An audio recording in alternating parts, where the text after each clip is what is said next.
നമസ്കാരം സുഹൃത്തുക്കളെ, Dominic and the ladies purse എന്ന സിനിമ കണ്ടതിന് ശേഷമുള്ള എൻ്റെ വ്യക്തിപരമായ അഭിപ്രായം വളരെ ചുരുങ്ങിയ സമയം കൊണ്ട് നിങ്ങളിലേക്ക് എത്തിക്കാൻ ഞാൻ ആഗ്രഹിക്കുന്നു. ഗൗതം വാസുദേവ് മേനോൻ്റെ മലയാളത്തിലെ ആദ്യ സംവിധാന സംരംഭമായ ഈ സിനിമ ഒരു വ്യത്യസ്തമായ രീതിയിലൂടെയാണ് കേസ് അന്വേഷിച്ചു പോകുന്നത്. സാധാരണ പോലീസുകാർ കേസ് അന്വേഷിക്കുമ്പോൾ കണ്ടുവരുന്ന ചില സ്ഥിരം പ്രവണതകളുണ്ട്. ഒരു ഡിറ്റക്റ്റീവ് കേസ് അന്വേഷിക്കുമ്പോൾ അത്തരം പ്രവണതകൾ കുറയ്ക്കാൻ സ്ക്രിപ്റ്റിലൂടെ മാക്സിമം ശ്രമിച്ചിട്ടുണ്ട്. എന്നിരുന്നാലും ഒരു ത്രില്ലർ വിഭാഗത്തിൽ വരുന്ന സിനിമ ആയതുകൊണ്ട് തന്നെ നമുക്ക് അത്തരത്തിലുള്ള അനുഭവമാണ് കൂടുതൽ പ്രധാനം.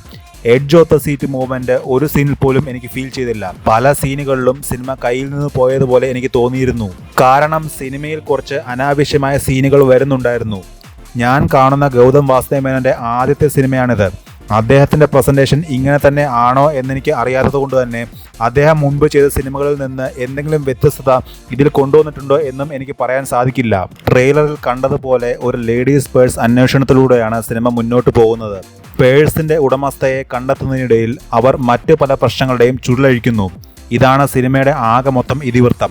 ടീസർ കണ്ടപ്പോൾ എല്ലാവർക്കും നെഗറ്റീവ് അടിച്ച ഒരു കാര്യമുണ്ട്.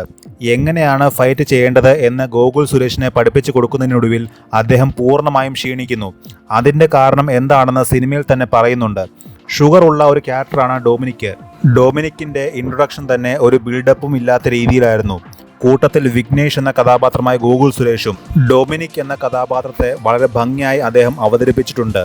ഇത് പൂർണ്ണമായും സീരിയസ് ആയിട്ടുള്ള ടോണിൽ കഥ പറഞ്ഞ് മുന്നോട്ട് പോകുന്ന ഒരു സിനിമയല്ല. കേസ് അന്വേഷണം എപ്പോഴും സീരിയസ് ആണെങ്കിലും അതിനിടയിൽ ചില തമാശകളുമുണ്ട്. ഗോകുൽ സുരേഷ് ഒരു ആവറേജ് രീതിയിലാണ് ക്യാരക്ടറിനെ കൈകാര്യം ചെയ്തിട്ടുള്ളത്. അദ്ദേഹം തമാശ പറയുന്ന സമയത്ത് കൊടുത്തിരിക്കുന്ന ഡയലോഗൊക്കെ വളരെ ഏച്ച് കിട്ടിയതുപോലെ തോന്നിയിരുന്നു. ചില സമയത്ത് ഓവർ ആക്ടിംഗ് ആയിട്ടും തോന്നിയിരുന്നു. സുഷ്മിത ഭട്ടിൻ്റെ ക്യാരക്ടർ വളരെ ഭംഗിയായി തന്നെ അവർ ചെയ്തിട്ടുണ്ട്.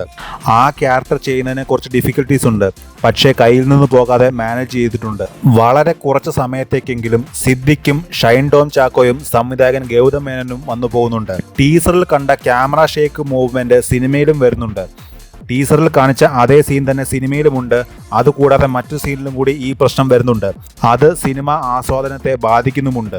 വിനീതിൻ്റെ പ്രകാശ് എന്ന ക്യാരക്ടറും വിജയ് ബാബു അവതരിപ്പിച്ച ടോണി എന്ന ക്യാരക്ടറും വലിയ മെച്ചമായിട്ട് തോന്നിയില്ല.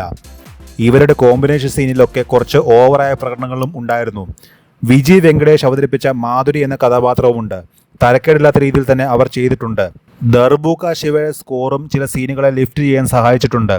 സിനിമയിൽ ഒരേ ഒരു സോങ്ങേ ഉള്ളൂ, അത് പ്ലേ ചെയ്തത് നല്ലതായിരുന്നു. സിനിമ കൂടുതൽ ത്രില്ലിംഗ് ആവുന്നത് ക്ലൈമാക്സിനോട് അടുപ്പിച്ചുള്ള സീനുകളിലാണ്. പ്രശ്നങ്ങളുടെ എല്ലാം ചുരുളഴിയുമ്പോൾ സിനിമ കുറച്ചും കൂടി ഗ്രിപ്പിംഗ് ആവുന്നു. അത് സീനുകൾ കൊണ്ട് മാത്രമല്ല, മ്യൂസിക് കൊണ്ടും.